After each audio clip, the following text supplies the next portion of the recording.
इस्राएलियों की सफलता यहोशू की पर्सनल लाइफ जो उसकी परमेश्वर के साथ थी उस पर निर्भर करती थी।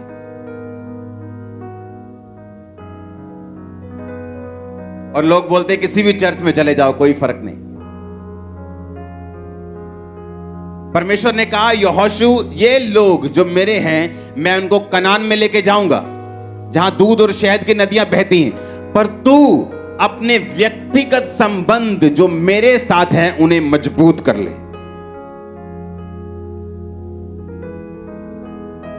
और तू मेरे साथ अपने संबंध को मजबूत कर, ना तो दाहिने मुड़ना ना बाहिने मुड़ना। और व्यवस्था की ये पुस्तक तेरे मन से कभी उतरे ना, इसको पूरा करना। तेरा मन कच्चा ना हो, हियाव बांधकर दृढ़ हो जा। और तू उस देश का अधिकारी जो मैंने इनसे वायदा किया तू इनको कर देगा, पर तेरे पर्सनल रिलेशनशिप मेरे साथ होने चाहिए। जब आपका पर्सनल रिलेशन परमेश्वर के साथ है उसका असर आपके परिवार पे होगा, उसका असर आपके फाइनेंस पे होगा, उसका असर आपके रिलेटिव्स पे होगा, आपके मोहल्ले पे होगा, आपके नगर पे होगा। आपको मालूम है कि नहीं? जब आपका रिलेशन परमेश्वर के साथ है उसका असर सब जगह होगा। परमेश्वर ने कहा यहोशू जो पर्सनल रिलेशन तेरा मेरे साथ है, तू इधर नहीं होगा उधर नहीं होगा, और मैं इस्राएलियों को वही देश दूंगा जो मैंने उनसे वायदा किया है। तू इनकी अगुवाई कर, जैसा मैं मूसा के संग था वैसा मैं तेरे संग रहूंगा। हालेलुया। उनकी सफलता इस्राएलियों की यहोशू के व्यक्तिगत संबंध जो उसके परमेश्वर के साथ होने थे उस पर निर्भर करती थी।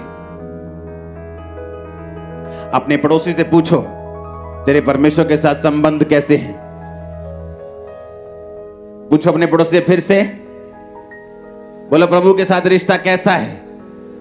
थोड़ा ऊंचा नीचा हो रखा है कि सीधा सीधा है?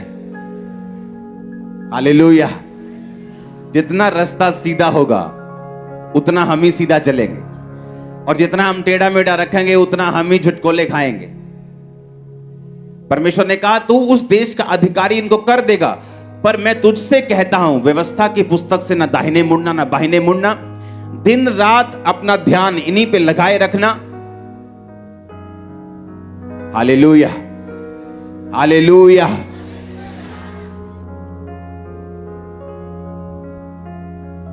जब आप टेस्टिमनीज को देखते हैं, बड़ी बड़ी टेस्टिमनीज को हम देखते हैं, मुझे आज भी याद है छत्तीसगढ़ क्रूसेड पे जब हम गए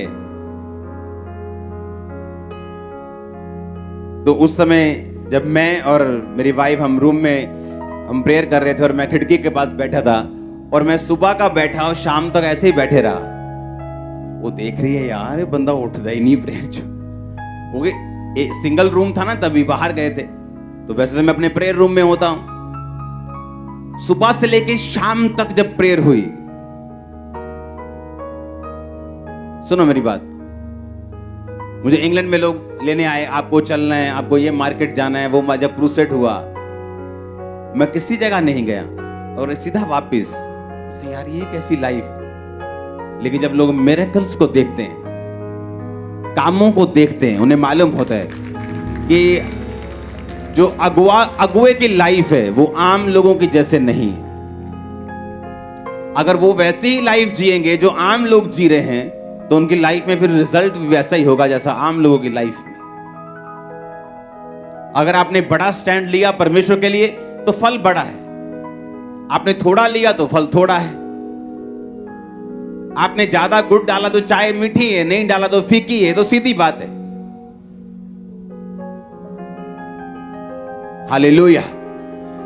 और जब क्रूसेड पे शाम को लोग टेस्टिमनीज दे रहे थे कि मैं पागल था, किसी को रेबीज थी, किसी को कुत्ते की तरह भौंकते थे, बच्चा ऐसा था, रेबीज थी, वो हील हुआ, डिलीवरेंस हुई, हीलिंग हुई, ब्लाइंड ये वो सब, व्हील चेयर्स। तब हमें मालूम होता है कि हमें वो प्राइस पे करना है जो हम देखना चाहते हैं अपनी आंखों से, अपने परिवार को, अपनी फैमिली को, अपने बच्चों को ब्लेस होते हुए, अपने परिवार को कर्ज से निकलते हुए। किसी के जीवन में कर्ज है मौत का, परिवारों में मौत होती जा रही। फाइनेंशियल ट्रबल का कि जितना मर्जी कर लो, फाइनेंस में कभी ब्लेसिंग नहीं। इन कर्सेस से आपको एक ही चीज आजाद कर सकती है, आपका स्टैंड, आपका व्यक्तिगत संबंध परमेश्वर के साथ जो आपको रखना होगा।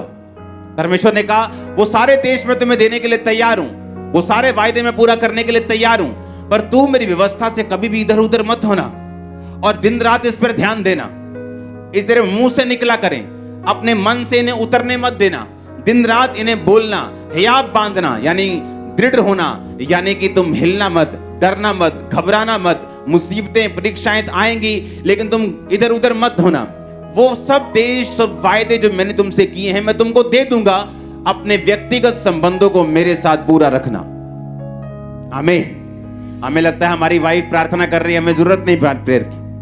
मैं तो बिजी हूं, मैं तो जी कंस्ट्रक्शन का काम करता हूं, दिन रात वहीं रहता हूं, पर मेरी वाइफ प्रार्थना करती है। मैं आपको पहले बता चुका हूं कि जेंट्स की प्रार्थना लेडीज से ज्यादा होनी चाहिए घर में, क्योंकि परमेश्वर ने आपको अगुआ ठहराया।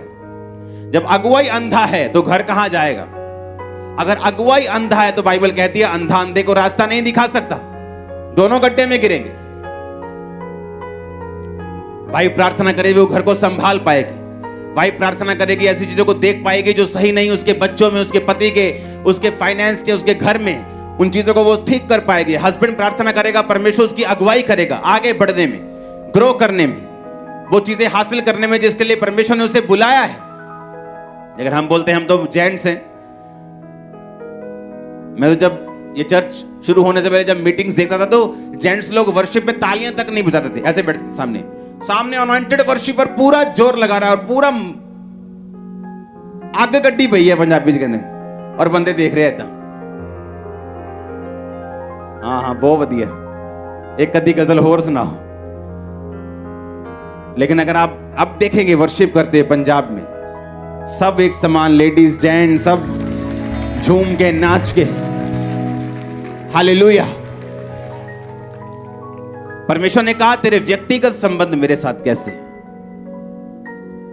और यही डिपेंड करता है कि तू उन वायदों को पूरा ले पाएगा कि नहीं जो मैंने तेरे साथ किए हैं। वो सारे वायदे मैं तेरी लाइफ में पूरा करूंगा जो इम्पॉसिबल है, वो तेरे परिवार का हो, तेरे फ्यूचर का हो, तेरी लाइफ का हो, तेरे कैरियर का हो, तेरे फाइनेंस का हो, पर तेरे मेरे साथ व्यक्तिगत संबंध कैसे हैं। हालेलुया। या तो आप परमेश्वर को अपना प्रथम स्थान दे दो, या सिगरेट को दे दो, या टीवी को दे दो, या शराब को दे दो, या तंबाकू को दे दो, या व्यभिचार को दे दो, या फेसबुक को दे दो, या परमेश्वर को दे दो, तो या यूट्यूब को दे दो, या सारा दिन मोबाइल में लगे रहो, या परमेश्वर के साथ बातें करने में लगे रहो।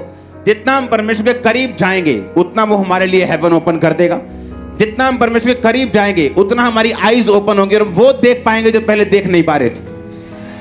एक व्यक्ति आज स्पिरिचुअल हो सकता है और कल शरीर में हो सकता है, अभी स्पिरिचुअल हो सकता है, 1 घंटे बाद वो शरीर में भी हो सकता है। ये फाइट है जिसे हमने लड़ना है। आमीन। इस फाइट को लड़ना है और जीतना है। अपने लिए जीतना है, परिवार के लिए जीतना है, देश के लिए जीतना है। अगर हम ब्लेस होंगे तो सब ब्लेस होंगे। अगर आप ब्लेस होंगे तो हमारा घराना बचाया जाएगा। तू बच, तेरा घराना बचाया जाएगा, परमेश्वर ने कहा। उसने कहा अगर तू परमेश्वर के लिए कुछ नहीं करेगी तो तू अपने घराने समेत नाश हो जाएगी, लेकिन परमेश्वर किसी तरीके से अपनी जाति को बचा लेगा, लेकिन तेरा कुछ नहीं होगा। जब परमेश्वर आपको बोलता है ये नहीं करना, वो नहीं करना, ये करना है, वो करना है, तो इसका मकसद परमेश्वर नहीं, इसका मकसद आप लोग ही हैं। इसका मकसद आपका परिवार ही है। इसका मकसद आपका फाइनेंस, आपका फ्यूचर, जिसे परमेश्वर देखना चाहता है एक लेवल पे, वो ही है। ग्रेस को ग्रहण करो आज खुदा के साथ चलने की।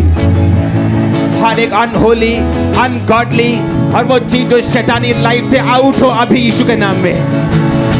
हर वो चीज जो पाप से उत्पन्न हुई आपके लाइफ में, आपको झगड़ा हुआ है, होली गोस्ट फायर आपके सिरों पे आई यीशु मसीह के सामर्थी नाम में।